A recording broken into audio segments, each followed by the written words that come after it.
पढ़ी पढ़ाई कथा नहीं कहते, हमको तुरंत जो मन में आता रहता वो बोलते रहते हैं। अब कोई भी इधर उधर थोड़ा भी होता है तो फिर भूल जाते हैं क्या कहना है। तो सुनो, धन्ना जाट छोटे से थे। अब हम ये बता रहे हैं कि ठाकुर जी से प्रेम कैसे होता है। अब उनकी सहज स्थिति बन गई कि संत अपने ठाकुर जी की सेवा करते थे और धन्ना बैठ करके देखते थे। उनके मन में आती कि हमें भी ऐसी सेवा करनी है। छोटे से बालक, कुछ दिन बाद संत जाने लगे तो नन्हे से बालक रोने लगे। संत से कहने लगे आप हमारे घर से मत जाओ, यहीं रहो, हमें आपकी सेवा बहुत अच्छी लगती है। संत नहीं माने तो धन्ना जी बोले आप चले जाओ, अपने ठाकुर जी दे जाओ हमको, हमारा इनसे इतना लगाव हो गया, हम इनकी सेवा करते रहेंगे। कोई अपने ठाकुर जी कैसे दे। लेकिन बाल हट के आगे किसी की हट नहीं चलती। छोटे बालक जब हट करने पर आते हैं तो फिर सब हार जाते हैं उनके आगे। तो धन्ना जी ने हट कर दी कि अपने ठाकुर जी दे दो। तो संत ने, छोटे से बालक, स्वभाव तो उसका मधुर ही होता है बालक का, एक बाहर से शालिग्राम जी जैसे दिखने वाले पत्थर ले आए और उनको बढ़िया स्नान करा के, इत्र आदि लगा के, तिलक चंदन फोटा करके और एक सिंहासन पर बिठा दिया। अपने ठाकुर जी नीचे धर दिए और वो पत्थर के शालिग्राम जो लेके आए बाहर से, उनको सिंहासन पर पधरा दिया। और धन्ना जी से बोले देखो, तुमको सेवक ठाकुर जी चाहिए कि महाराजा ठाकुर जी चाहिए? बोले मतलब? बोले वो नीचे जो बैठे हैं बिना सिंहासन के वो तो है सेवक ठाकुर जी, वो आसन पे जो बैठे हैं वो है महाराजा ठाकुर जी, बताओ कौन से ठाकुर जी चाहिए? बालक का तो स्वभाव है, उसको तो सब बड़े बड़े ही चाहिए। उसने कि महाराजा ठाकुर जी चाहिए हमको। और महाराजा ठाकुर जी सामान्य पत्थर था। संत बोले तो फिर सेवक ठाकुर जी हम ले जाओ? बोले हाँ ले जाओ, आप ले जाओ। असली शालिग्राम जी संत अपने साथ ले गए और एक सामान्य सा पत्थर दे गए। मां से लड़ते हैं, पिताजी से कहते हैं मेरे ठाकुर जी के लिए चंदन मंगवाओ, ठाकुर जी के लिए रोली मंगवाओ, ठाकुर जी के लिए श्रृंगार मंगवाओ। माता पिता कोई व्यवस्था करते नहीं। तो श्री धन्ना जी अपने आप ही लाल लाल दिखने वाली मट्टी में ही जल मिला के तिलक कर देते हैं ठाकुर जी को। पीलो चंदन लगावे की इच्छा होवे, पीली कोई वस्तु दिख जा, हल्दी आदि में ही थोड़ा जल लगा के वो चंदन लगा देते हैं। अब और कोई व्यवस्था तो है नहीं। धन्ना जी ने कही संत भगवान भोग लगाते थे ठाकुर जी का, मैं भी लगाऊं। भोग धर दिया सामने, मां से थाली लगवा के लाए और थाली ला करके भीतर कक्ष में अपने ठाकुर जी के आगे धर दी और पर्दा हाथ में लेके खड़े हो गए। बोले ठाकुर जी संत भगवान भी भोग लगाते थे, आप मेरे यहां भी भोग लगाओ।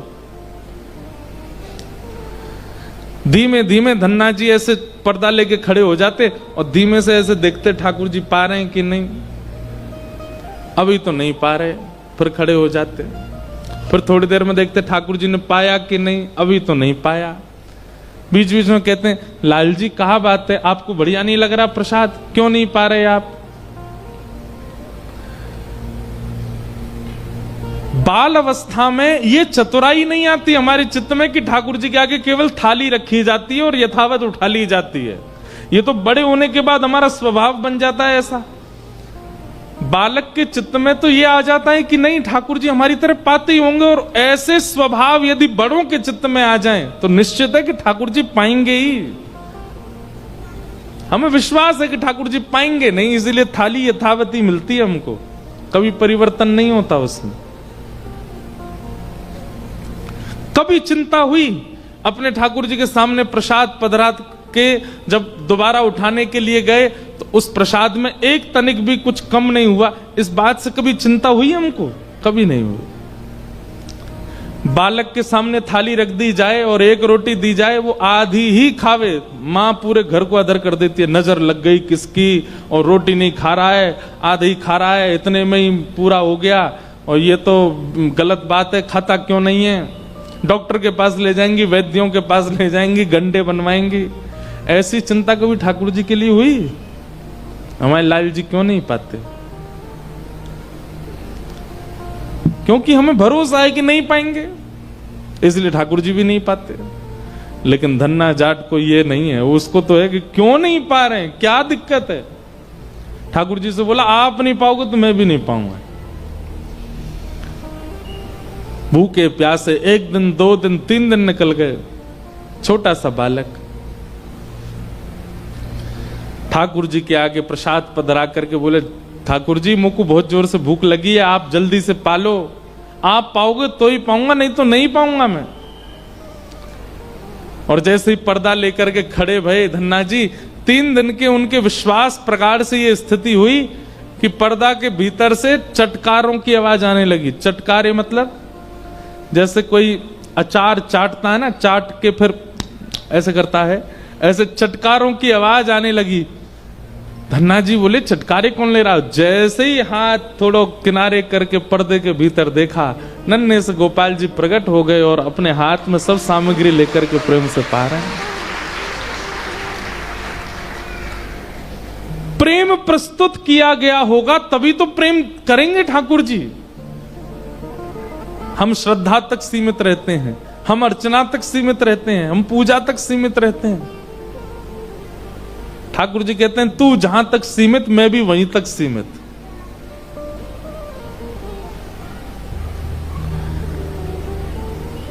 हमें चिंता होती है कि ठाकुर जी एक ही स्थिति में क्यों है हमारे सामने, क्योंकि हमने इससे अधिक स्थिति अपने चित्त में बनाई नहीं उनके लिए, इसलिए ठाकुर जी भी वहीं तक स्थिर हैं।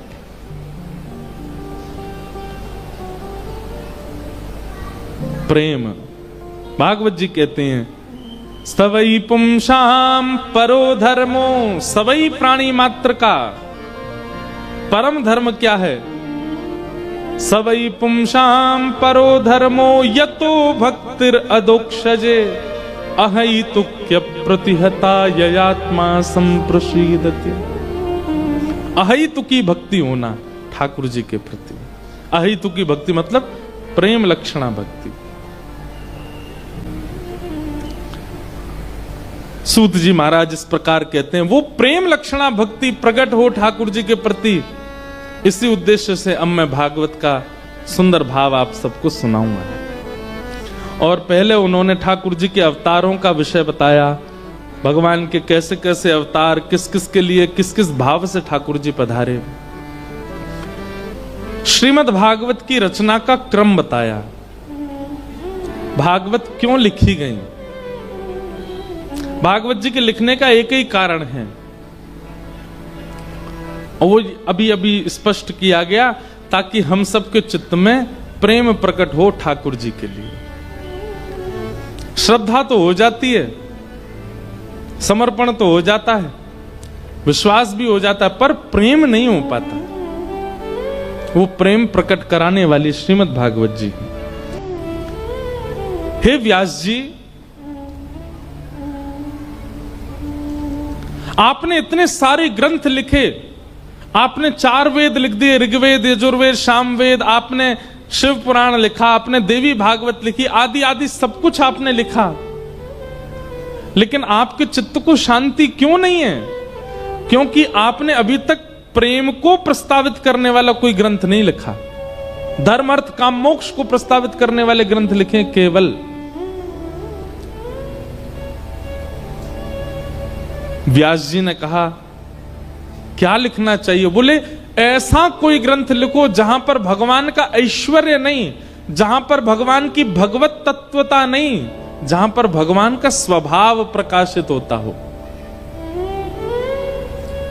तब वेद व्यास जी महाराज ने चिंतन किया और भगवान के प्रेम स्वरूप श्री कृष्ण चित्त में प्रकट हो गए, और तब वेद व्यास जी महाराज ने भागवत की रचना की। जहां ठाकुर जी का ऐश्वर्य प्रधान नहीं है, जहां भगवान की भगवत तत्वता प्रधान नहीं है, जहां पर भगवान का बल प्रधान नहीं है, ठाकुर जी का स्वभाव प्रधान है, इसलिए भागवत सर्वश्रेष्ठ है। ठाकुर जी का स्वभाव प्रधान ग्रंथ है भागवत, प्रभाव प्रधान नहीं। श्रीमद् भागवत में शंख चक्र गदा पद्मधारी ठाकुर जी का यश कम है, वंशीधारी ठाकुर जी का यश ज्यादा है। वो ठाकुर जी का प्रभाव है और ये ठाकुर जी का स्वभाव है। आपको पता है वृंदावन में इतने बड़े बड़े राक्षस आए, लेकिन ठाकुर जी ने शस्त्र धारण नहीं किया। क्यों? क्योंकि वहां ठाकुर जी ब्रजवासियों की प्रधानता से रहते हैं, असुरों की प्रधानता से नहीं। बहुत ध्यान से सुनिएगा इस बात को। प्रायोरिटी किसको देते हो वैसा रूप आपका होता है। कोई अगर बिजनेसमैन है वो घर में टाई लगाए थोड़ी घूमता रहता है, वो घर में तो शॉर्ट्स में ही रहता है, घर में तो टी शर्ट में ही रहता है, घर में तो ऐसे ही पड़ा रहता है। पत्नी बच्चे सब परिवार के अपने लोग हैं, इनके सामने मुझे क्या प्रोफेशनल रहना। और कई बार घर में होते हैं और ऑफिस का कोई व्यक्ति आ जाता है तो फिर आप उससे वैसे ही मिलते हो जैसे आप घर में हो। लेकिन जब आपको अपने कार्य पर जाना होता है, अपने व्यवस्था में जाना होता है, तो फिर आप प्रोफेशनली जाते हो। मथुरा के, द्वारिका के, हस्तिनापुर के, कुरुक्षेत्र मैदान के श्री कृष्ण जो हैं ये प्रोफेशनल हैं, शंख चक्र गदा पद्म लेके रहते हैं। लेकिन वृंदावन के बरहा पीड़म नटवर वपुः कर्णयो कर्णकारम बिभ्रदवासः कनक कपिसं वैजयन्तीं च मालाम् रंध्रान् वेणो मधर सुधया पूरयन् गोपवृन्दैः वृंदारण्यम स्वपदरमणम प्राविशद गीत कीर्ति।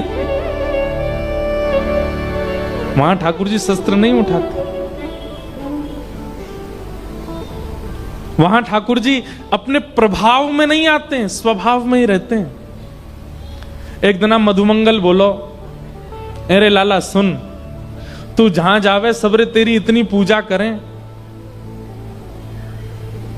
जा गली ते निकल जाए सबरी गोपी तेरे ऊपर न्योछावर रह जाए। ठाकुर जी बोले हम मलूक हैं हमारे। मधुमंगल बोलो मलूक तो मैं कम ना हूं लाला, लेकिन तेरे जैसे लत्ता ना है मुंह पे पहनवे को। ब्रजभाषा समझ रहे हो? बताओ लत्ता कहते के हैं? लत्ता किससे कैसे कहते हैं? कपड़ों से। चार लोगन नहीं पता ही बस। मधुमंगल बोलो लाला मलूक तो मैं हूं, खूब हूं, लेकिन तेरे जैसे लत्ता ना है मुंह पे, या मारे मुंह कोई पूछे ना है। काऊ देना तेरो मोर मुकुट पहन के, तेरी कारी कामर पहन के, तेरी पीतांबरी पहन के मैं जाऊंगा, सबरे मोह दंडोत करेंगे, सबरी गोपी मेरे रूप पे न्योछावर रह जाएंगे। ठाकुर जी बोले सबरे कामन ने कर लियो, जय मत करियो, बस मेरे लत्तान ने मत पहनियो। तो भार ते बड़े सुंदर लग रहे हैं, लेकिन इनको धारण करने के बाद बड़ो भार है सिर पे। अब ये तो मानवों का स्वभाव रहा है कि जिस काम के लिए मना करो अदबद के उसको करते हैं।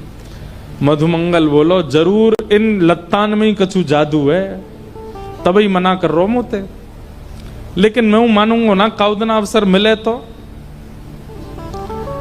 एक दिन ठाकुर जी यमुना स्नान करने के लिए गए, मधुमंगल को संग ले गए और ठाकुर जी ने अपनी पाग उतारी, मोर पंख उतार दियो, गले के हार उतार दिए, कौंधनी उतार दी, पीतांबरी उतारी, कारी कमरी उतारी।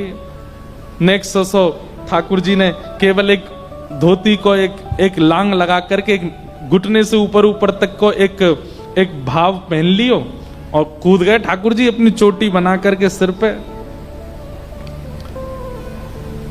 मधुमंगल आजा, बोले हाँ आ रहा हूं। मधुमंगल भी कपड़ा उतार रहा, अपने ठाकुर जी तैर रहे यहां थे वहां। अब कपड़ा उतार के मधुमंगल कूदो नहीं, ठाकुर जी के लत्ता ने लेके भाग गए और एक पेड़ के पीछे जाके जल्दी जल्दी पीतांबरी पहनी, सिर पे पाग बांधी और मोर पिछ धारण कियो, कानन में कुंडल पहन लिए, कारी कमली लेके ठाकुर जी की वंशी लेकर के वहां फूंक मारन लगो। ठाकुर जी ने जैसे दे, ठाकुर जी बोले ए मधुमंगल जल्दी उतार दे, जल्दी उतार दे इन लत्तन ने। वो लाला एक बार वृंदावन में घूम के आंदे मुए, मैं तो देखूं इन लत्तन ते कैसो असर होवेगो। ठाकुर जी बोले बहुत पछतावेगो, उतार दे। नहीं मानो, दौड़ गए वृंदावन की ओर। यहां कंस ने एक राक्षस भेजा, उसका नाम था केसी। राक्षस जाते जाते कंस से बोला, आपके जो शत्रु कृष्ण हैं उनका हुलिया कैसा है? कंस बोलो, पीतांबरी पहनता है, काली कमली ओढ़ता है, सिर पे पाग बांधता है और मोर पिछ लगाता है और वंश लिए घूमता है। केसी बोले, आपका काम हो जाएगा, बस देखो। अब इतने में ही राक्षस केसी आया और ठाकुर जी को आभूषण और वस्त्रों से ही ढूंढ रहा था, तभी उसको मधुमंगल दिख गया। मोर पिछ भी है, वंशी भी बजा रहा है, पीतांबरी भी पहनी है और इसने तो काली। कोई गोपी तो न्योछावर भई ना, कोई ब्रजवासी तो वहां पे बेचारो लट्टू भयो ना, एक राक्षस पड़ गयो पीछे। अब मधुमंगल भागो, लाला बचा, लाला बचा, लाला बचा। दौड़ो दौड़ो यमुना जी पे पहुंचो। ठाकुर जी वहां प्रतीक्षा कर रहे। मधुमंगल चिल्ला तो लाला जल्दी बचा, देख तू जावे तो गोपी सब तो पे आनंद है जाए, सब तेरी आरती उतारे, सब तेरी भले, मेरे पीछे तो राक्षस पड़ो लाला। ठाकुर जी कह रहे, ना अब मैं ना आऊंगा, तू ही निपट जाते। मधुमंगल चरण में, अरे लाला तू मेरो लाला ना, आज के बाद तेरी सौं खा के कहूं कभी तेरा रूप धारण नहीं करूंगा, तू देख आए। ठाकुर जी ने एक मुष्टिक प्रहार किया। यमुना जी के घाट पे आज भी केसी घाट है, और केसी नाम के राक्षस का वध किया। मधुमंगल ने सबरे वस्त्र उतार करके ठाकुर जी के आगे धर दिए। बोले, लाला तू ही संभाल इन्हें, तो हम ना धारण कर सके। ये ठाकुर जी का कैसा स्वरूप है? ये प्रभाव नहीं है, ये स्वभाव है। क्योंकि ठाकुर जी प्रेमी श्री कृष्ण हैं, और उनके प्रेम स्वरूप को जहां विशेष रूप से प्रस्तावित किया गया वो श्रीमद् भागवत है।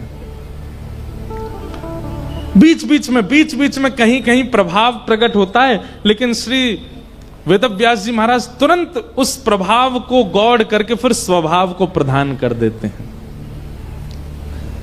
7 कोस लंबे चौड़े गिरिराज पर्वत धारण किए अपने बाम हस्त की कन्नी उंगली के नख पे। ब्रजवासी आकर के अपनी अपनी छड़ी लगा करके खड़े हैं। ठाकुर जी बोले, जी सब क्या कर रहे हो भैया? बोले, लाला छड़ी लगा रहे हैं, गिरिराज जी नीचे आ जाएंगे। अच्छा तुम्हारी छड़ी पर टिक रहे हैं, ये मेरी उंगली पर ना है। ब्रजवासी कह रहे हैं, लाला तू तो ऐसी नाटक कर रहा, उंगली लगावे को, तेरी उंगली में इतनी सामर्थ्य कहां जो गिरिराज जी उठा में। ठाकुर जी के नेत्र सजल हो गए। बोले, धन्य है ब्रजवासी, इनके सामने कछु लीला कर लूं मैं, लेकिन इनको ये भरोसा है कि जे हमारो लाला ही है, ये परमात्मा ना है सके। जहां ठाकुर जी का प्रभाव ही नहीं दिख रहा है वो प्रेम है। हमें प्रभाव दिखता है, इसीलिए हम बिहारी जी के आगे झोली फैला देते हैं। बिहारी जी आए भर दो, या मैं ये दे दो, ऐसा कर दो, क्योंकि हमारे अंदर ये विश्वास है कि प्रभावशाली हैं ये। हमारे वृंदावन में कई संत तो आज भी बिहारी जी के पास जामे और दूर से ऐसे हाथ करेंगे, लाल जी जुग जुग जियो, आनंद करो, खूब मजे में रहो। कोई कहे, बोले बाबा ठाकुर जी ऐसे आशीष दें, बोले ये ब्रज को लाला है, यहाँ ये प्रभाव वारो ना है, या को तो यहाँ आशीष ही दियो जाए। ब्रज के सब नर नारी क्या करें, लाला को आशीष ही दें। प्रेम को प्रमुख वही वृंदावन धाम, प्रेम को प्रमुख वही वृंदावन धाम। प्रेम ही ते पायो श्याम रसिया ने नाम, ओ प्रेम ही ते पायो श्याम रसिया ने नाम। हो याए जाने कहाँ गंवार, याए जाने कहाँ गंवार।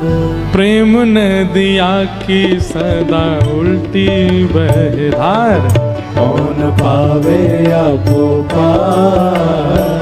प्रेम नदिया की सदा उल्टी बहधार, कौन पावे आपको पार।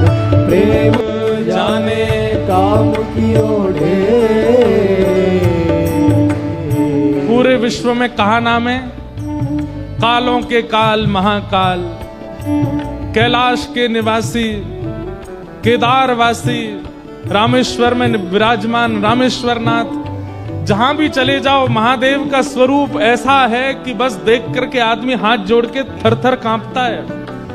पर वही महादेव कालों के काल महाकाल जब वृंदावन आते हैं, गोपी बनो शिव जाने काम कियो ढेर, गोपी बनो शिव जाने काम कियो ढेर। ओ ठुमक ठुमक नाचे गौरा हस मुंह पे, ठुमक ठुमक नाचे गौरा हंसे मुंह पे।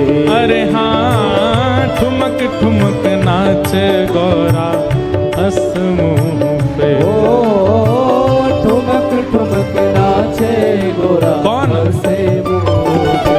अरे नंदी बैल को सवार, बैल को नंदी बैल को सवार, बैल को सवार। हाँ भैया प्रेम नदिया की सदा उल्टी बहे धार। कौन पावे आपको पार, प्रेम नदिया की सदा उल्टी बहे धार। प्रेम प्रधान श्रीमद् भागवत। और वेद व्यास जी महाराज ने जैसे ही धर्म अर्थ काम मोक्ष इनको विश्राम दे करके केवल प्रेम प्रधान वाक्यों को लिखना प्रारंभ किया, भागवत की रचना के बाद वेद व्यास जी ने अपनी कलम को नदी में प्रवाहित कर दिया। क्यों? बोले अब इसके बाद कुछ लिखना शेष नहीं है, ये सर्वोपरि है। वेद व्यास जी कहते हैं मैंने जितने पुराण लिखे सबको पढ़िएगा, सबको सुनिएगा, लेकिन जब मानने की बात आवे, फॉलो करने की बात आवे, तो भागवत जी का पालन कीजिएगा, क्योंकि श्रीमद् भागवत सर्वोपरि है। बहुत सुंदर झांकी है ठाकुर जी की। ठाकुर जी ने मोर पिछ पहना है, कैसा? टेढ़ा सा पहना है। नटवर वपु, नटवर मतलब ठाकुर जी का नाम है नटवर लाल।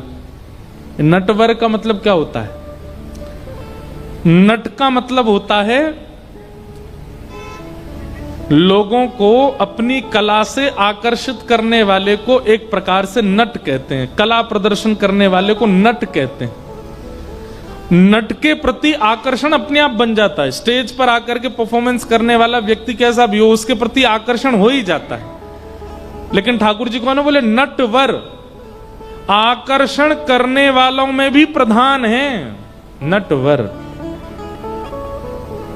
नटवर वपु, वपु कहते हैं अंग को।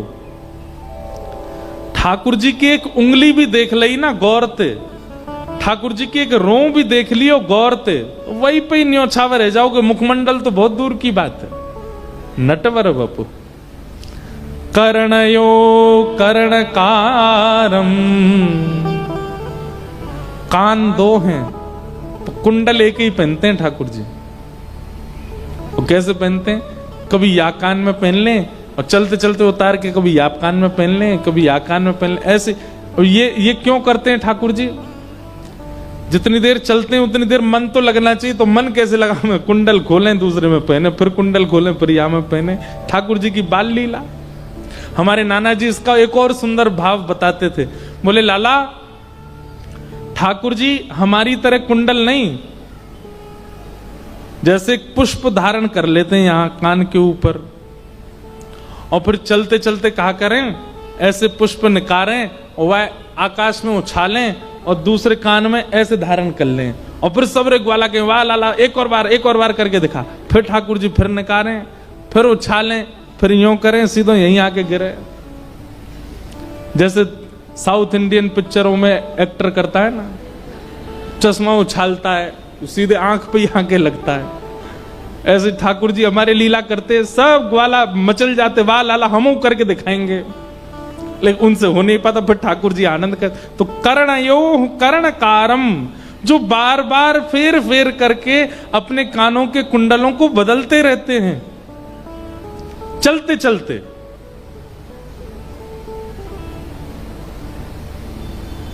बिभ्रदवासः कनक कपिशं वैजयंतीं च मालाम्। ठाकुर जी जब ग्वाल बालों के संग चलते भय आते हैं ना, देखो बिहारी जी की पोशाक कैसी चमकती है। अब मधुमंगल, श्रीदामा आदि ये सब लोग जब चलते हैं ठाकुर जी के बीच में, ठाकुर जी की अलग ही चमक होती है। कोई दूर से भी गुजर रहा होता है, एक बार देख लेता है तो एक बार देखने के बाद फिर देखता है और फिर स्थिर होकर देखता रहता है कैसे चलते आ रहे हैं, मनोहर चाल। वैजयंती माला पहनी है ठाकुर जी ने। वैजयंती माला किसको कहते हैं? वैजयंती माला में 11 प्रकार के अलग अलग पुष्प हैं।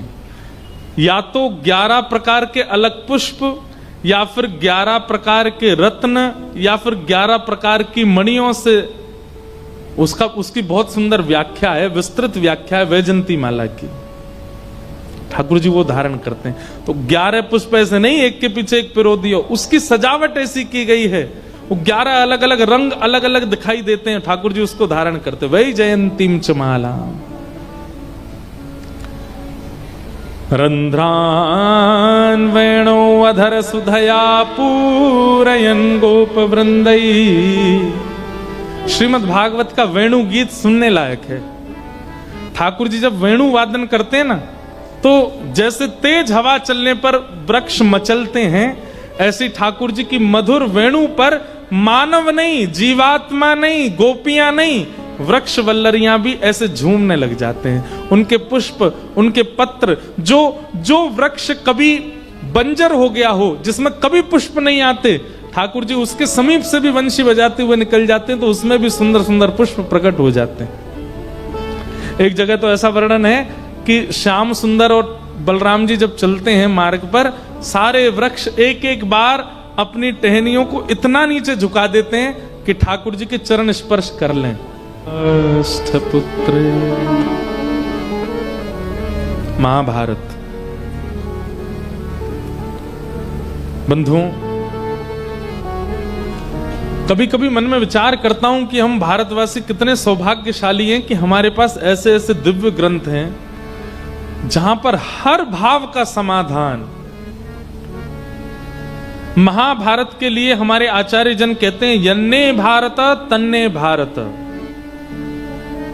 जो महाभारत में लिखा है वही पूरी दुनिया में घटता हुआ दिखाई देगा आपको।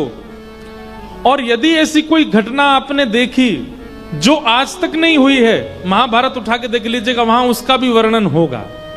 महाभारत से विलग इस संसार में कुछ भी नहीं हो सकता। सब लिखा है महाभारत में, सब कुछ। 1,00,000 श्लोक है महाभारत में। चाहे वो कोई स्वभाव हो, विचार हो, घटना हो, क्रम हो, पराक्रम हो, सबका वर्णन महाभारत में किया गया है। और आगामी हजारों वर्ष तक, कलयुग के अंत तक जो जो हो सकता है, सब लिखा है महाभारत में। कई लोगों के मन में भ्रांति है कि महाभारत घर में रखने से कलेश हो जाते हैं। महाभारत रखने से कलेश होते नहीं हैं, बल्कि चल रहे कलेश समाप्त होते हैं। महाभारत क्या है? कौरव पांडवों के क्लेशों का विश्रामी तो है। ये लोगों ने ऐसी विचारधारा कर ली है। कहते हैं महाभारत घर में नहीं लाते, फोन में इतनी गंदगियां रखते हैं, उससे कोई दिक्कत नहीं है। घर में मरे हुए जीवों को बना देते हैं, उससे दिक्कत नहीं है। पेय पदार्थ के रूप में गलत वस्तु पी लेते हैं, उससे कोई दिक्कत नहीं है। लेकिन महाभारत जैसा पवित्र, ओहो नहीं, इसको घर में नहीं लाना, लड़ाई हो जाएगी सब लोगों में। ये हमारी दुर्बुद्धि नहीं है तो क्या है? मृत्यु सबकी होनी है। मैंने तो विचार भी किया है, कभी अवसर मिलेगा एक बार महाभारत की कथा कहने। महाभारत की कथा 7 दिन की नहीं होगी, 1 महीना की होगी। और महाभारत की कथा के बड़े नियम हैं। जैसे पांडवों ने यज्ञ किए थे वैसे यज्ञ होते हैं, यज्ञ के साथ फिर वो उसके क्रम है। प्रवचन तो हो सकता है महाभारत का 1 महीने का होगा, लेकिन करना है एक बार। कभी बिहारी जी कृपा करेंगे तो करेंगे महाभारत। यदा मृदे कौरव संजयानाम, श्रीमद् भागवत में थोड़ा सा अंश है महाभारत का, बहुत ध्यान से सुनिएगा। महाभारत का युद्ध अपने अंतिम पड़ाव पर था। दुर्योधन और भीम के बीच में अंतिम युद्ध चल रहा था, और तभी भीम ने अपनी गदा का खूब प्रहार किया, लेकिन दुर्योधन का उससे बाल बांका भी नहीं हो रहा था, क्योंकि दुर्योधन का सर्वांगीण अंग लोहे का है। हार करके भीम ने एक बार अर्जुन के रथ की ओर देखा, ठाकुर जी ने इशारा किया, जंघा पे मारो। भीम ने विचार नहीं किया कि भाई पैरों पर और नाभि से नीचे प्रहार करना धर्म युद्ध में मना है। उसने कहा ठाकुर जी आज्ञा कर रहे हैं, अब ये जाने इनका काम जाने, मैं तो कर देता हूं। और तुरंत उसने जंघा पर प्रहार किया।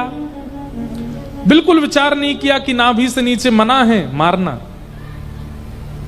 और महाभारत युद्ध पांडव जीत गए, कौरव हार गए। लेकिन इस बात की खबर जब बलराम जी को पड़ी कि महाभारत युद्ध में अधर्म किया गया, नाभि से नीचे योद्धा के प्रहार किया गया, बलराम जी क्रोध में भर करके आए और आकर के भीम को नष्ट करने का प्रयास करने लगे। भगवान ने आकर के रोका। ठाकुर जी ने कहा, दाऊ दादा आप इतने क्रोध में क्यों, क्या बात है? बलराम जी बोले, लाला देख, ये अधर्म मेरे सामने होएगा, मैं सहन ना करूंगा। धर्म युद्ध में नाभि से नीचे प्रहार करना मना है, तो इसने नाभि से नीचे प्रहार किया क्यों?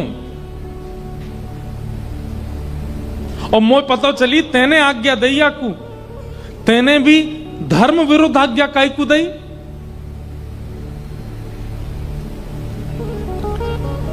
ठाकुर जी ने कहा, थोड़ी देर ने शांत रहो, भैया ने बैठो, बात करें थोड़ी देर। बलराम जी बैठे, बोले, लाला जल्दी बता, ये सब क्यों करवायो तेने? ठाकुर जी बोले, पहली बात तो पूरे महाभारत युद्ध में आपके दर्शन नहीं हुए, अचानक से आप कैसे प्रकट है गए? बलराम जी बोले, मुझे पता चला कि अधर्म हो रहा है, तो इसलिए मैं बीच बचाव के लिए आया। ठाकुर जी बोले, अच्छा, तो अधर्म जहां भी होता है आप पहुंचते हो, तो फिर द्रौपदी के चीरहरण में क्यों नहीं गए? जब भरी सभा में हमारी बहन निर्वस्त्र की जा रही थी, वहां दुशासन वस्त्र खींच रहा है, दुर्योधन कह रहा है मेरी जंघा पे बैठाओ, और भीष्म पितामह, कृपाचार्य, द्रोणाचार्य सब नीची नजर करके बैठे थे। इतना बड़ा अधर्म हो रहा था कौरवों की उस सभा में, मुझे दूर दूर तक आप दिखाई नहीं दिए। तब वो तो भली द्रौपदी ने अंतिम समय जब मुझे पुकारा तो मैं वस्त्र बनकर के आया और उसकी रक्षा की, नहीं तो हमारी बहन तो निर्वस्त्र हो जाती भरी सभा में। एक अबला नारी, और वो भी रजस्वला अवस्था में निर्वस्त्र हो रही थी, तब आप दिखाई नहीं दिए भैया मुझे। और आज उसी महिला को निर्वस्त्र करने वाले की जंघा पर प्रहार कर दिया, तो आप बीच बचाव करने आ गए और यहां धर्म का पाठ पढ़ाने आ गए कि नाभि से नीचे प्रहार करना धर्म होता है। बलराम जी निर्बाक हो गए, शांत हो गए। बंधुओं, आप एक भी विषय ऐसा महाभारत का उठा लीजिए जिस पर आपको संशय हो रहा हो कि ठाकुर जी ने ये गलत किया, और उसका समाधान पूछिएगा किसी से, ठाकुर जी की बुद्धि की पराकाष्ठा आप पहचान नहीं सकते। एक क्रिया भी ऐसी नहीं है पूरी महाभारत में जहां पर आप भगवान पर प्रश्न उठा सको कि इन्होंने ये गलत किया।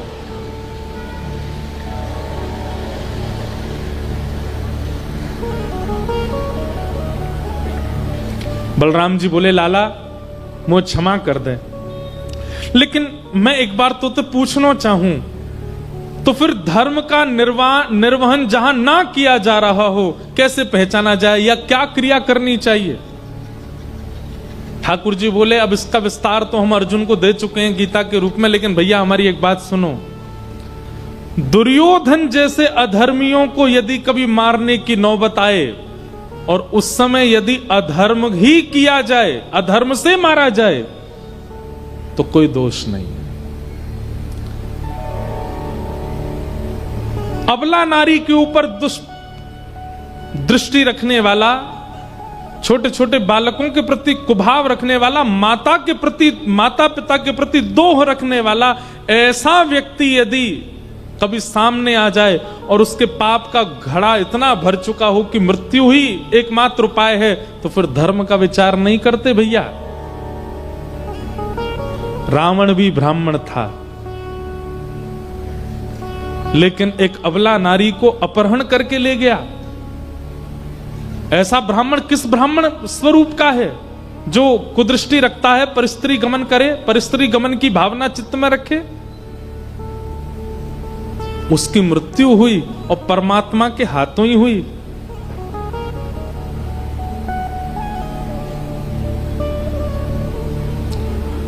दुर्योधन को मारते समय हमें वो मानव नहीं दिख रहा था, योद्धा नहीं दिख रहा था, एक कुदृष्टि रखने वाला और अबला नारी पर दुष्दृष्टि रखने वाला वो व्यक्ति दिख रहा था, राक्षस दिख रहा था।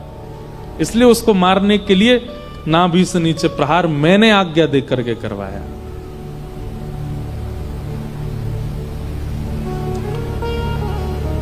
बलराम जी ने हाथ जोड़े, बोले लाला क्षमा कर। ठाकुर जी बोले कोई बात नहीं। पांडवों की विजय हुई और यहां दुर्योधन तड़प रहा था कुरुक्षेत्र के मैदान में। तभी वहां गुरुपुत्र अश्वत्थामा का आगमन हुआ और गुरुपुत्र से कह दिया, बोले देखो मैं यदि हस्तिनापुर की गद्दी पर नहीं बैठा हूं तो मैं पांडवों को भी बैठा नहीं देखना चाहता। बोले अब क्या कर सकते हैं, अब तो युद्ध विश्राम हो गया। बोले जब ये अधर्म कर सकते हैं नाभि से नीचे प्रहार करके, तो हम क्यों ना करें? हम भी करेंगे। कैसे? सोते हुए पांडवों को मार दो। अश्वत्थामा गया, लेकिन ठाकुर जी पांडवों को लेकर के अन्यत्र कहीं चले गए। अंधेरे में द्रौपदी के सोते हुए 5 बालक मार दिए। दूसरे दिन जैसे ही देखा द्रौपदी के 5 बालक मरे पड़े हैं, द्रौपदी रुदन करने लगी। अर्जुन ने प्रतिज्ञा धारण कर ली, जिसने भी मारा उसको जीवित नहीं छोड़ूंगा, मेरी प्रतिज्ञा है। और संदेह हुआ, संशय हुआ, पता लगा कि अश्वत्थामा ने किया है, पकड़ करके बंदी बना लिया। इस पूरे प्रकरण की सबसे विशेष बात अब प्रकट होती है। जैसे ही अश्वत्थामा को बंदी बनाकर के सभा में प्रस्तुत किया गया और द्रौपदी को बुलाया गया कि तुम्हारे बालकों का हत्यारा मिल गया है, चलो। द्रौपदी ने कहा मैं एक बार देखना चाहती हूं कि कौन है जिसने मेरे निर्दोष बालकों को मारा। तो जैसे ही उसको पता चला कि गुरुपुत्र अश्वत्थामा,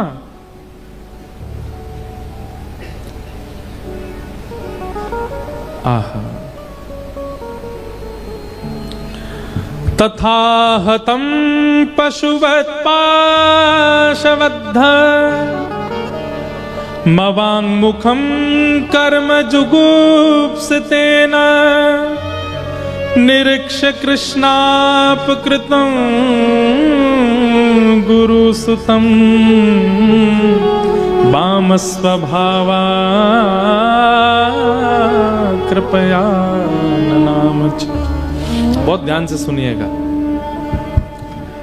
पशुवत पाशबद्ध, जैसे किसी पशु को बांधा जाता है ऐसे बांध करके लाए अश्वत्थामा को,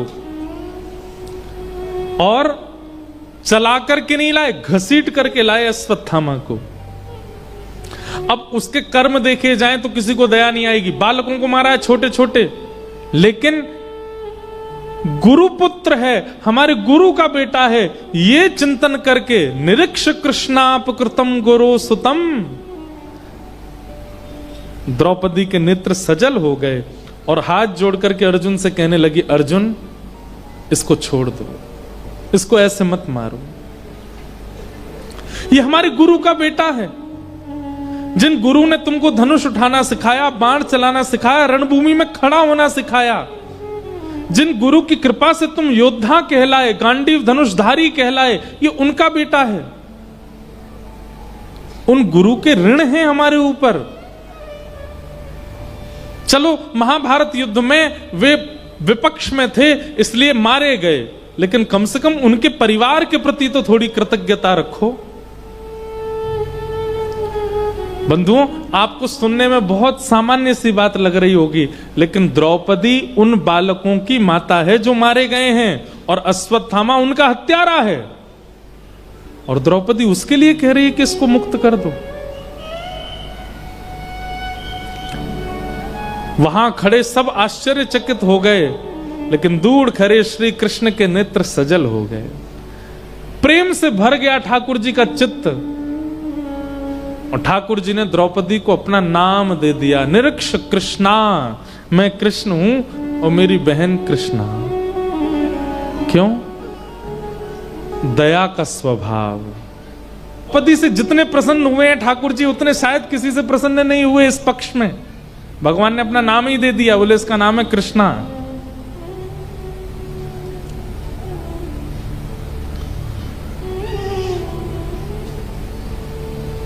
महाभारत युद्ध जब सुनिश्चित हुआ तो भगवान ने तो कह दिया था कि मैं शस्त्र अस्त्र नहीं उठाऊंगा, और जब भगवान ने यह कहा कि मैं अस्त्र शस्त्र नहीं उठाऊंगा, तो दुर्योधन बोला एक काम करिए, फिर आप कौरव पक्ष में, महाराज जी वैसे हम तो बहुत बलवान हैं, आप एक काम करो, आप पांडवों के पक्ष में चले जाओ। बड़ा चतुर है दुर्योधन। ठाकुर जी उसे बोला, जैसे भगवान ने निर्णय लिया ना कि मैं शस्त्र नहीं उठाऊंगा, तो सब जब चले गए तो दुर्योधन एकांत में भगवान से बोला, देखो ठाकुर जी, कुछ भी हो, पांडव हैं तो मेरे भैया, मुझे इनकी बड़ी चिंता रहती है। क्यों? हमारे पास तो सेना का बल भी बहुत है, अस्त्र शस्त्रों का बल भी बहुत है, योद्धाओं का बल भी बहुत है, लेकिन इनके पास ना तो अस्त्र शस्त्र है, ना सेना है, कुछ भी नहीं है। इसलिए मेरी तो ऐसी मान्यता है कि आप इनके पक्ष में ही रहो, कम से कम आप इनके संग रहेंगे तो मुझे ये सांत्वना रहेगी, चलो कोई तो एक बड़ा है इनके पास। भगवान बोले, सब समझ रहा हूं मैं तेरी बात। और दुर्योधन भगवान की सेना लेकर के आ गया। भीष्म पितामह बैठे थे। भीष्म पितामह ने जैसे दुर्योधन को देखा तो दुर्योधन से बोले, ए दुर्योधन, तुम द्वारिका गए थे भगवान को लाने के लिए, क्यों नहीं लाए? बोले, अरे क्या लाता? वो बोले कि मैं अस्त्र शस्त्र नहीं उठाऊंगा, और जो अस्त्र शस्त्र ही नहीं उठाएगा उसको लाने से क्या फायदा, मैं तो उनकी सेना लेके आ गया। मैंने कि और हंस के बोला, मैंने तो उनको जाके बोल दिया कि तुम पांडवों की तरफ ही चले जाओ, उनका क्या काम था यहाँ पे। भीष्म पितामह बोले, अरे मूर्ख, कितना गलत काम करके आया, तुझे क्या पता, वो कृष्ण हैं, कंस को मारने के लिए भी शस्त्र की आवश्यकता नहीं पड़ी थी उनको। मैं अपनी भाषा में कहूं तो क्वांटिटी और क्वालिटी, व्यापारी जितने बैठे हैं ध्यान से सुनना, क्वांटिटी और क्वालिटी। हमारा रुझान ज्यादातर किस तरफ होता है? क्वांटिटी की तरफ। संख्या अधिक होनी चाहिए सामग्री की, क्वालिटी पर ध्यान नहीं देते। भीष्म पितामह बोले, तू क्वांटिटी तो ले आया, क्वालिटी तो वहीं दिया आया, छोड़े आया श्री कृष्ण को। लेकिन भीष्म पितामह ने भी उस दिन प्रतिज्ञा ली, वासुदेव कर चक्र न धरहि तो तुमको मुख न दिखाऊं, लाजत है मेरी गंगा जननी में शंतनु सुत न कहाऊं। यदि महाभारत युद्ध के बीच में वासुदेव श्री कृष्ण ने शस्त्र नहीं उठाया तो मैं गंगा का बेटा नहीं, मैं शांतनु का पुत्र नहीं। प्रतिज्ञा लेता हूं कि ऐसा युद्ध करूंगा कि कृष्ण को शस्त्र उठाना पड़ेगा। जब ये युद्ध में निर्णय ले लिया भीष्म पितामह ने, और युद्ध 10 दिन का हो गया, बहुत ध्यान से सुनना, बड़ी मधुर कथा। और 10 दिन के युद्ध में जब आंकड़े देखे गए तो पांडवों की सेना का तो कुछ ही सैन्य बल खत्म हुआ, लेकिन कौरवों की सेना तो आधी हो गई 10 दिन में।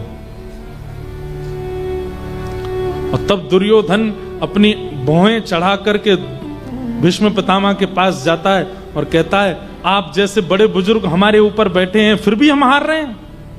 कहीं ऐसा तो नहीं खाते हमारा अन्न है, भला चाहते हैं पांडवों का। भीष्म पितामह का ताम्रवर्ण हो गया। बोले, कैसे बोल रहा है तू? अरे तेरा अन्न खाने के लिए आया हूं क्या? यहां पर पांडव नहीं खिलाएंगे मुझे? दुर्योधन बोला, तो फिर क्यों हार रहे हैं हम लोग? क्यों हमारी सेना खत्म हो रही है? क्या हमारे पास शस्त्र नहीं है, अस्त्र नहीं है, आप जैसे योद्धा नहीं है, फिर भी हार रहे हैं हम?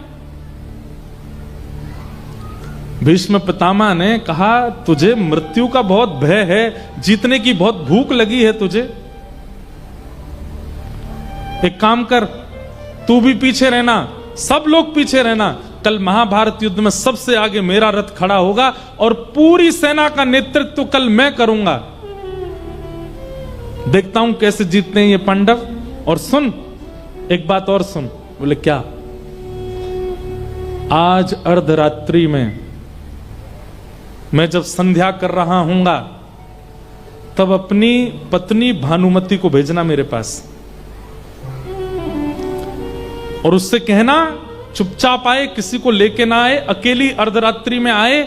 और जैसी मैं संध्या करके निवृत्त हूं, मेरे नेत्र खुलने से पहले वो सामने हो और मैं उठते ही अपनी संपूर्ण जीवन की संध्या का बल उसको अखंड सौभाग्यवती का आशीर्वाद दे दूंगा। नहीं मरेगा तू, बाण भी लगेंगे तो भी नहीं मरेगा। सुदर्शन चक्र भी अगर तेरा सर धड़ से अलग करना होगा, भीष्म पितामह के आशीष में इतना बल है, नहीं मरेगा तू। तेरी पत्नी को अखंड सौभाग्यवती का आशीर्वाद दे दूंगा मैं, जा। दुर्योधन बोला, आप तो बुरा मान गए, मैं तो बस कह रहा था कि आप ठंडे मत पड़ो, थोड़े गर्म रहो। चर्चा जो चल रही थी दुर्योधन और भीष्म पितामह के बीच में, पर कान खड़े हो गए भगवान कृष्ण के। बोले, अच्छा, आज रात में भानुमति को आशीर्वाद मिलने वाला है। ठाकुर जी भी जानते हैं कि भीष्म पितामह के आशीष के आगे मैं पांडवों के संग खड़े होकर भी नहीं जिता पाऊंगा इनको। अगर पितामह भीष्म ने आज भानुमति को अखंड सौभाग्यवती का आशीर्वाद दिया तो। अर्धरात्रि का समय, ठाकुर जी ने अपने बड़े बड़े काजल लगाए आंखों में, कानों में बड़े बड़े कुंडल पहन लिए, सिर पर स्वाफा बांधा, ऊंची ऊंची धोती पहनी और पुरानी सी उधरी हुई सी बगलबंदी पहनी और हाल में लालटेन लेकर के एक स्वाफा सा डाल के बिल्कुल ग्वारियां जैसा भेष बना लिया ठाकुर जी ने। और अर्धरात्रि में गए द्रौपदी के पास।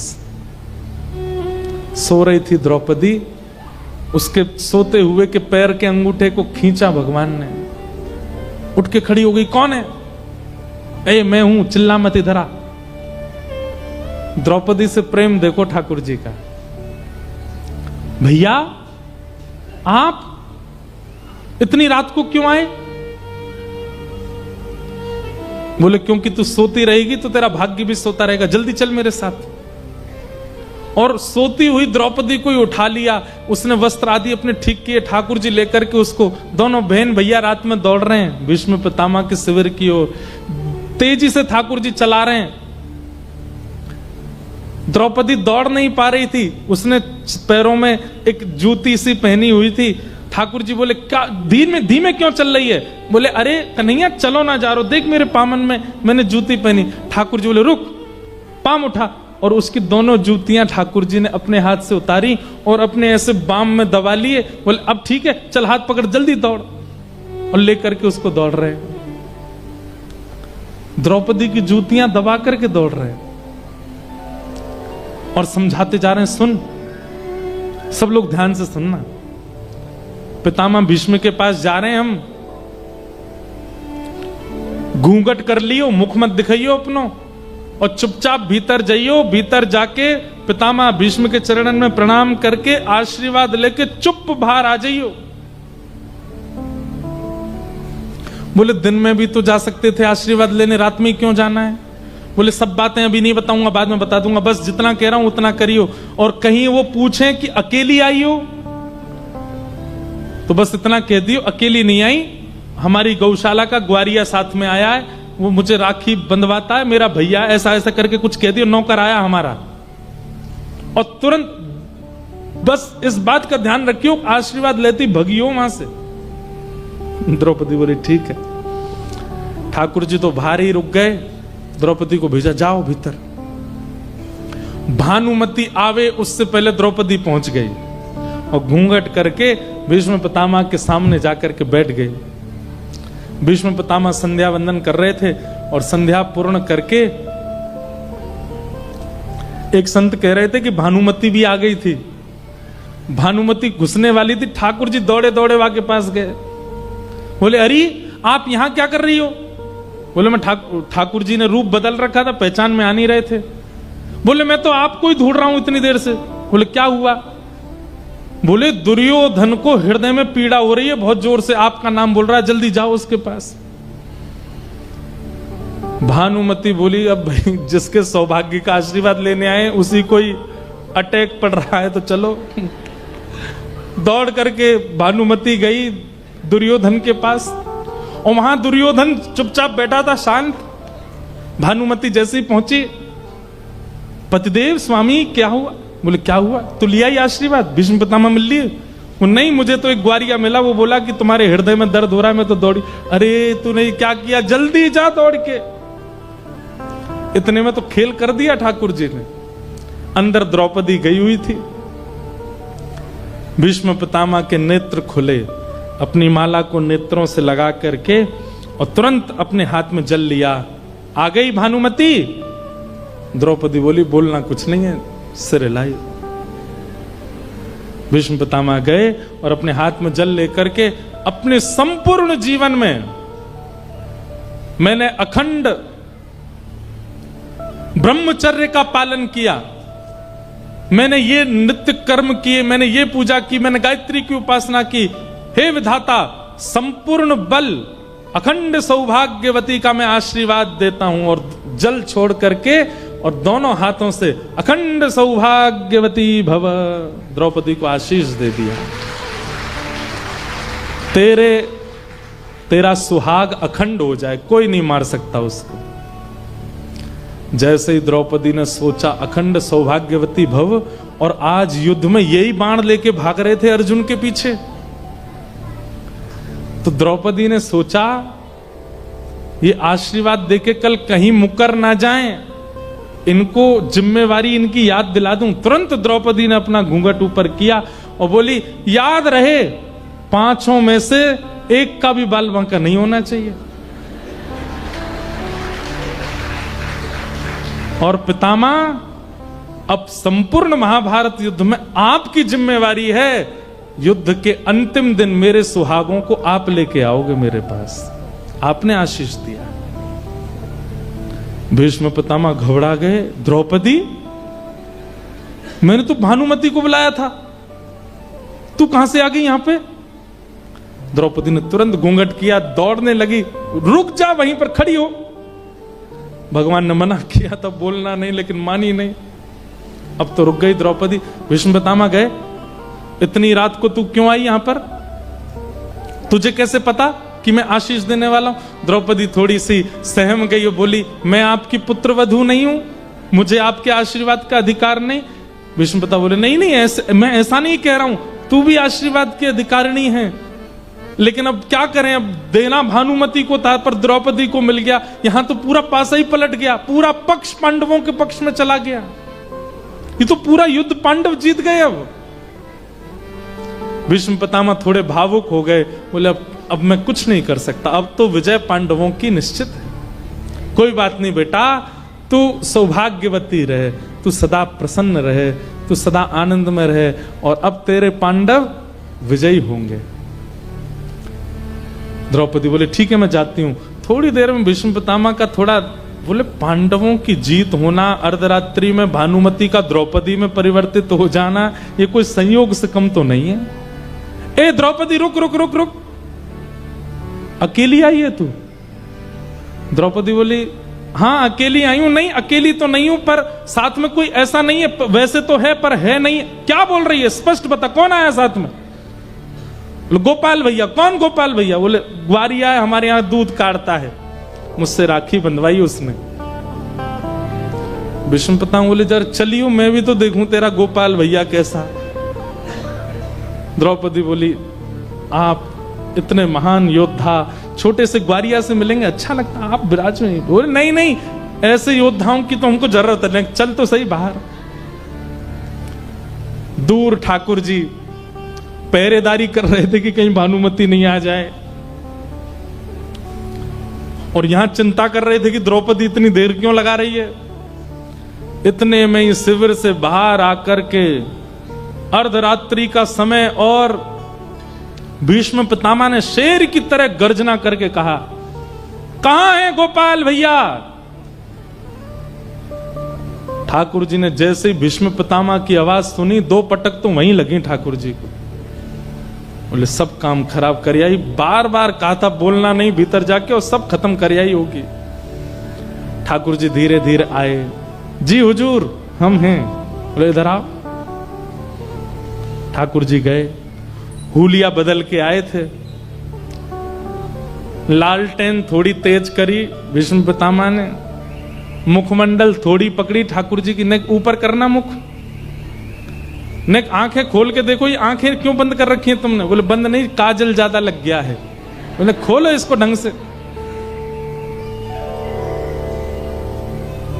जैसे ही पगड़ी उतारी, वो घुंघराले केशों का जो यहां चुटीला बनाया था खुल गया, और मोर पिछ जो छुपाया था भीतर वो प्रकट हो गया। ठाकुर जी की मधुर छवि भीष्म पितामह के सामने प्रकट हो गई।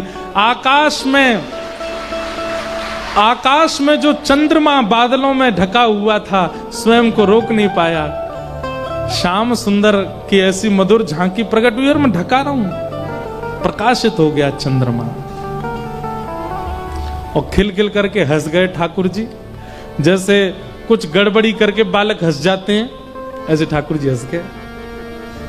पितामह भीष्म बोले मुझे पता थी तू ही होगा, ये और तो कोई कर नहीं सकता। छलिया कपटी, तेने भानुमति को द्रौपदी में बदल दिया, कौरवों को पांडवों में बदल दिया, सारा रुख ही बदल दिया महाभारत का। ठाकुर जी बोले हम जय जय हैं। कौन है? बोल वृंदावन बिहारी लाल की जय। ठाकुर जी बोले हम जय जय हैं। लेकिन भीष्म पितामह ने अपनी आंखों का रंग बदला और द्रौपदी का हाथ पकड़ के बोले सुन द्रौपदी, आशीर्वाद तो मैंने दिया है अखंड सौभाग्यवती भव का, पर मैं जिम्मेवारी इसको देता हूं, ये पांचों की रक्षा करे।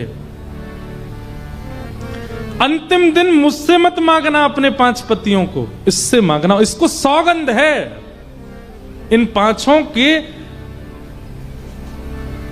देखो भीष्म पितामह की बुद्धि, बोले पांचों को जीवित रखने का आशीर्वाद मैंने दिया और जिम्मेवारी मैं देता हूं इसको, मेरी जिम्मेवारी नहीं है। मैं तो युद्ध करूंगा और कल से ये बचा के दिखाए उनको, इसकी जिम्मेवारी है। एक आशीर्वाद तुझे दिया, एक आशीर्वाद इसको दिया, अब जाओ, मेरे पास मत आना, अंतिम दिन इसके पास जाना।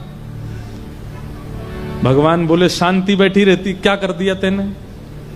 ये भीष्म पितामह ने आशीर्वाद नहीं दिया है, ये मेरी प्रतिज्ञा तोड़वाना चाहते हैं कि मैं शस्त्र उठाऊं, और इसीलिए इन्होंने मुझको जिम्मेवारी दे दी है। अब मुझे अपनी प्रतिज्ञा तोड़नी पड़ेगी। वही हुआ। अगले दिन जैसे युद्ध प्रारंभ हुआ, पितामह भीष्म ब्रह्म मुहूर्त में ही अपना रथ लेकर के रणभूमि में खड़े हो गए, प्रतीक्षा कर रहे हैं सूर्य उदय की। और आज जैसे सूर्य उदय हुआ, भीष्म पितामह ने एक ऐसा चक्रव्यूह बनाया था कि आज अर्जुन को कोई नहीं बचा सकता। और युद्ध प्रारंभ होते ही क्षण भर में उस चक्रव्यूह के अंदर अर्जुन आ गया, और पितामह भीष्म का बाण अर्जुन के ऊपर, कोई नहीं बचा पाएगा। भगवान ने चारों ओर दृष्टि घुमा करके देखा, आज तक तो बचा लिया था अर्जुन को, पर अब संभावना नहीं है। और पितामह भीष्म के पास एक ऐसी मंत्र विद्या थी, उस मंत्र विद्या से यदि उन्होंने बाण छोड़ दिया, जिसको मारने के लिए छोड़ा, वो गुफा में प्रवेश कर जाए, वो समुद्र में प्रवेश कर जाए, वो इंद्र के पास चला जाए, धनुष वहीं जाकर के उसको मारेगा।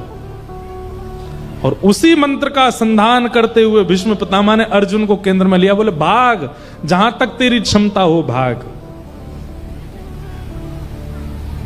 उस समय भगवान कृष्ण के पहली बार पसीने आ गए मुखमंडल पर। एक तरफ मेरी प्रतिज्ञा और दूसरी तरफ अर्जुन, तीसरी तरफ द्रौपदी को वचन।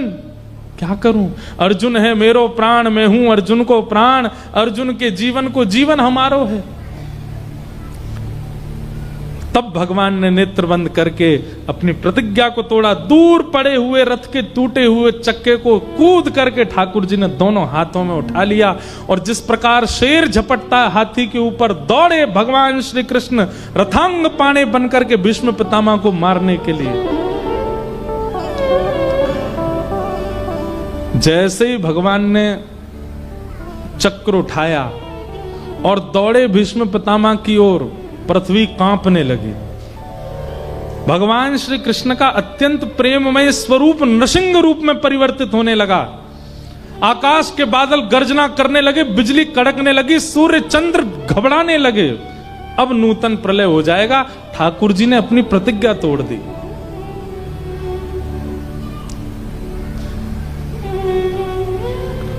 स्वनिगममपहाय मत प्रतिज्ञा मृतम अधिकर्तुम वप्लुतो रथस्थः द्रतरथ चरणो भयाशलद्गु हरिरिवहन्तुमिभं गतोत्तरीय।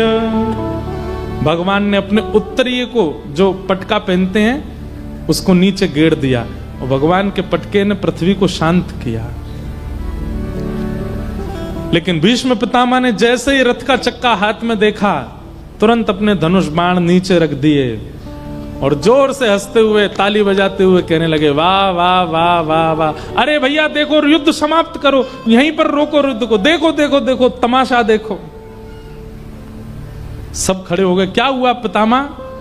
बोले किसी ने प्रतिज्ञा ली थी कि मैं शस्त्र नहीं उठाऊंगा। देखो, ठाकुर जी खड़े थे रथ का चक्का हाथ में लेकर के, और सारे कौरव हंस रहे थे भगवान के ऊपर। भीष्म पितामह बोले, आप कहो मैं शस्त्र बिन भूमि हरऊं सब भार। तू हमको क्षत्रिय ना गिने, बोले वचन विचार। आगे से कोई भी प्रतिज्ञा लो तो याद करना भीष्म पितामह बैठा है। अब उत्तर है कोई आपके पास? उठा लिया आपने रथ का चक्का। हमारे रसिक जन कहते हैं, डार चक्र हरि हस पड़ो, दियो उत्तर ब्रजराज। ठाकुर जी ने अपना चक्र दूर फेंका और हंसे जोर से, और क्या उत्तर दे रहे हैं? आज तजी प्रतिज्ञा मोरी, मैं तोरी प्रतिज्ञा काज। हे पितामह, आपने क्या प्रतिज्ञा ली थी? बहुत ध्यान से सुनिएगा, फिर हम कथा को विश्राम देते हैं। बहुत ध्यान से सुनिए इस बात को। ठाकुर जी क्या कहते हैं? पितामह, आपने प्रतिज्ञा क्या ली थी? कि वासुदेव कर चक्र न धरहीं तो तुमको मुख न दिखाऊं, लाजत है मेरी गंगा जननी में शंतनु सुत न कहाऊं। आपने प्रतिज्ञा ली थी कि अगर वासुदेव कृष्ण ने चक्र नहीं उठाया तो मरते समय आप पट्ट गिरोगे। मतलब अगर भीष्म पितामह बोलते हैं वासुदेव कृष्ण ने चक्र नहीं उठाया तो मैं मृत्यु को प्राप्त होऊंगा, और मरूंगा कैसे? मुख नीचे की ओर, किसी को मुख नहीं दिखाऊंगा अपना, पृथ्वी की ओर मुख करके मरूंगा। भगवान बोले, यदि पृथ्वी की ओर मुख करके मरोगे तो अंतिम समय में मेरा दर्शन करते हुए प्राण कैसे त्यागोगे?